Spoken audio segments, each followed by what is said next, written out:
Okay, so this presentation actually just continues the last two.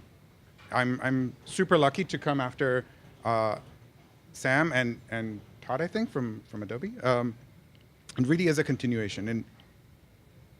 And it's about the difference between designing something great and launching it. Specifically launching it when you feel like your org doesn't want you to launch it, when there's all these things in the middle.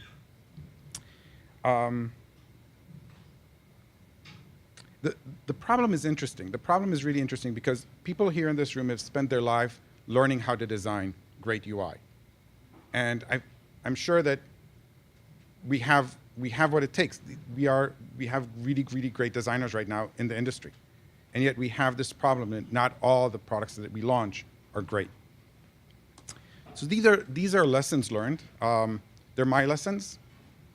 I often think about them when I drive home. Those are lessons learned as maybe too strong. Maybe these are just musings. They're not always right. Don't take them verbatim. But these are things that I care about and I keep on referring to as I go. I've been doing this for 20 years. I've been a design leader, a business leader, and I always ask myself when I talk to a group, am I talking about something you care about? So let's do this mental exercise. Think about 5 to 10 of the best frames you've ever designed. These interactions, these beautiful icons, logos, screens, the best ones, the 10 of the best. Just go through them in your imaginary portfolio right now. Try to figure out what is your batting average? To continue the sport analogies here. How many of those actually launched as you want them to? Okay, so now raise your hand if you're 10 for 10. That's what I thought. Nobody. So because I know I'm going to ask a question, I'm showing you my where are they? Over there. These are my favorite 6. 3 have launched, 3 have not. And it's hard for me to understand why. Which of those 3 launched, and which ones didn't? And I'm sure you can't guess unless you're following the market. It's my favorite. That thing actually did launch. We've spent as designers the last maybe 15 years saying, hey, we're here, design is great, it's important, please listen to us, we want a seat at the table. And I'd say 5 years ago, even maybe Alan probably could date this better for me, but there was a real shift. And things started to change in the business world. And the trend of design really is here. Sam gave some great stats earlier. I looked on LinkedIn the other day. There were 24,000 recs for designers. Anybody looking for a job? It's a good time to be looking. IBM just announced that they're investing $100 million in internal resources for design, including they have a school for designers. That's wild. And everybody's noticed that major consultancies are buying design consultancies. You cannot actually create a serious consultancy these days in the business world without having a legitimate design thinking group, which is amazing. So we should be happy, and we should be seeing a lot of movement in the market, but I'd say we're not seeing enough. Yeah, so for every nest, there's a Honeywell. For every great product that we launch today, there's a market leader that cannot get their act together. I'm sure Honeywell has a lot of resources, and there's some fantastic designers sitting somewhere in a lab designing something great and not being launched. And I'm trying to figure out why. What is stopping them? Why can't they launch a great product? Is it because of resources? Probably not. Nest did this with like a startup budget. Why? What's the problem? So for every Airbnb, there's a Marriott, right? Again, it's not an issue of resources, not an issue of understanding their target market. It's not an issue of not understanding the business. Something went wrong somewhere. I'd say Airbnb's job is actually more complicated. And somehow they were able to generate a site that I actually want to go back to. So I don't have solutions. It's probably part of the conversations. But here are five things that I sort of go back to. Pick the right project, or innovation from the edge. So the reason Illustrator looks like that really is, and Photoshop looks the way it looks, is that to make a change in Photoshop, somebody needs to be very brave. Somebody needs to put their career on the line. And I know this from I work now at Intel. If you go into our main business, every decision is scrutinized for a good reason. If we make a mistake on Photoshop, if we innovate in the wrong place, somebody's going to lose their job. And it's easier for us as designers to, hey, I have an idea, isn't this cool? I shown this in 6 user testings and people loved it. And then somebody else needed to sign and say, yes, we're doing it. I'm accountable. So innovating from the edge is actually a reasonable tactic. And we saw that again in the Adobe presentation. The team was able to basically prove a lot of their points on a product that doesn't have as many users on day one. The most, it's a famous example that I like is Microsoft. Microsoft has gone through a tremendous design revolution. They went from XP to this. And if you think there was a stage in the middle that predicted it, you're wrong. This was the stage in the middle. Vista, it did not lead to Windows 10. That's not how they got there. Somebody decided to innovate on the edge. They innovated on a market that didn't exist for them. I actually, my favorite product I didn't put here is Kin, for anybody that remembers that. They did a lot of experiments on products that didn't matter to the bottom line. The products themselves have gone away, but the design learnings have trickled into the main line. It's much easier as a business leader to say, yeah, let's innovate on that small product that nobody's looking at, and I don't have a major P&L, and if I miss by 1%, I don't lose my job or my bonus, than to innovate straight up on Windows. And when they did actually innovate on Windows, Windows 8, it was painful still. So that was one. This is wild. Consider inside the UX team or the design team to grow your own engineering group, not prototyping, engineering. I've done this several times, and it's interesting that the market is going that way and allowing us to do it.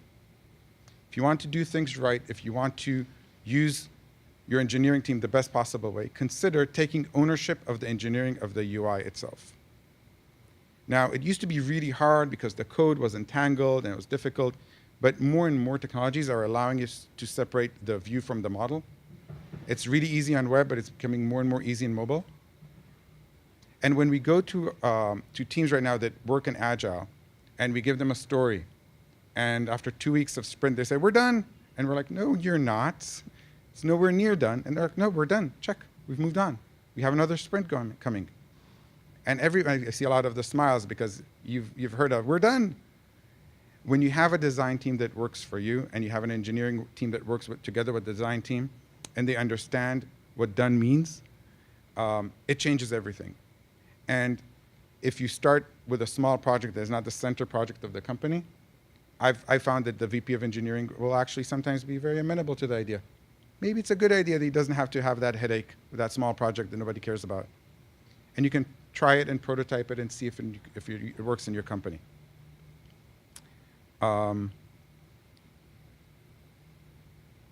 Remember that little bird that was moving and doing that at the beginning? That's how we got it in. That's exactly how we got it in. We had our prototyping team stop prototyping, we became an engineering team, and they created a full flow that was pixel perfect for what we wanted from the design team. What happened was, in the press cycle, The Verge and Gadget, all of them picked up on that specific flow that was so unique. The company got so much accolades, and basically another 2 press cycles on the product launch, just on those screens. Immediately, all the strategy guys came back and said, how you do that? We got so much free media. And when they looked and examined what we did, that was also their assessment. The design team can own a bit of the execution.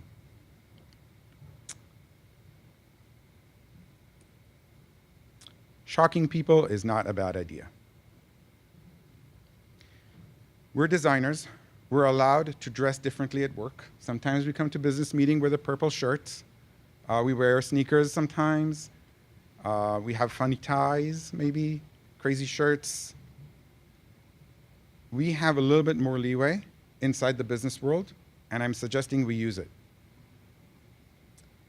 Organizations sometimes need that jolt. They need to see something they weren't prepared for. They need to have a conversation of, oh, did you hear about those great designers, what they did? When we first presented to LG a vision for their next TV, this is literally what I showed them. No buttons, no ads, no nothing. I don't even know how to operate it. When they said, oh, do you have something else? I said, yes, of course. And there were no laughters in the room. Stone silence.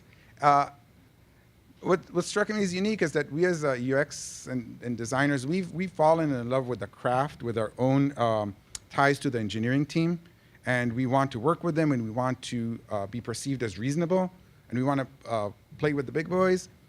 So we forgot that part of our charter, to inspire, to shock, to move. But other designers, not UX designers, go to work and they get to do this. What we showed the execs was equivalent to a concept car. We had no intention to build it. We didn't think it was a good idea to do it exactly like that. There was no way to do it. But it moved the conversation. So when we actually showed 3 months later the actual design we wanted, it was very clear it was not an evolution of the current design, because the reference point was, this fancy car, and not the current design. Let's take it 20%, 40% more advanced. I'm going to go back to those meetings and to the designers that were yelling 15 years ago, we want a seat at the table. Design has to have a seat at the table.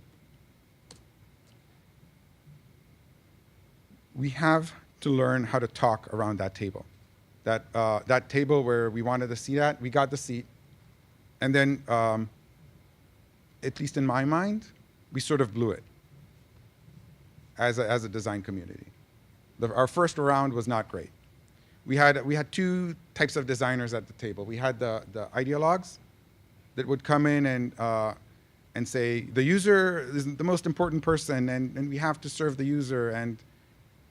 And it was, although true, there was a disconnect. They were perceived as ideologues, as people that cannot be reasoned with, perceived as people that don't understand. They're not adults.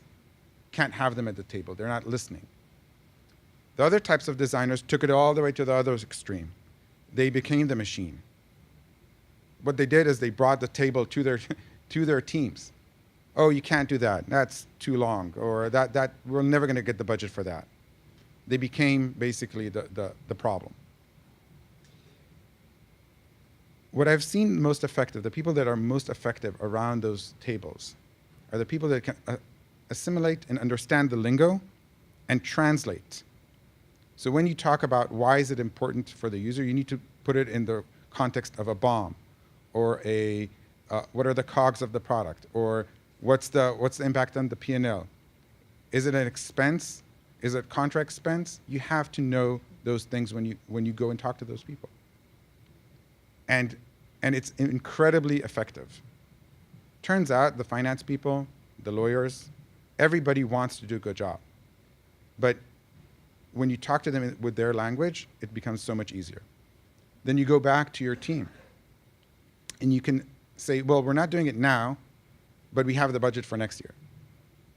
Being that bridge and knowing what to do around that table is, to me, the most critical thing that I've learned the last probably 3 years. This is probably the most controversial one. Burn bridges. What do I mean? If you are an engineer at Intel, you have a shot at becoming the CEO. If you come from the factory, you have a shot at being the CEO. I don't. I already have the job I want. There's nothing that anybody there can give me that will advance me. I'm done. I have the job I want. There's no advancement. There's nothing. I come every day. This is what I want to do, and therefore I owe nobody anything. And I've seen it played very effectively in large organizations. Large organizations have the assumption that we're all in this together and we're all going to be here 5 years, so I'm going to do a good job protecting you this year, and then you're going to give me a good review, and I'm going to do a quid pro quo. And sometimes the user or other things get left behind. Again, as designers, and sometimes using that glass ceiling for designers as a tool, it allows us to just be the most dangerous person in the room that will, pardon my French, but call bullshit. Say, no, that's wrong. Incredibly effective. Thank you. And yes, if you're a prick, you're going to get thrown out, and that's not cool. That's not what I'm suggesting. But you don't have to preserve those lines to the top. You don't have to compromise your way upwards. So that's it. That's all I had.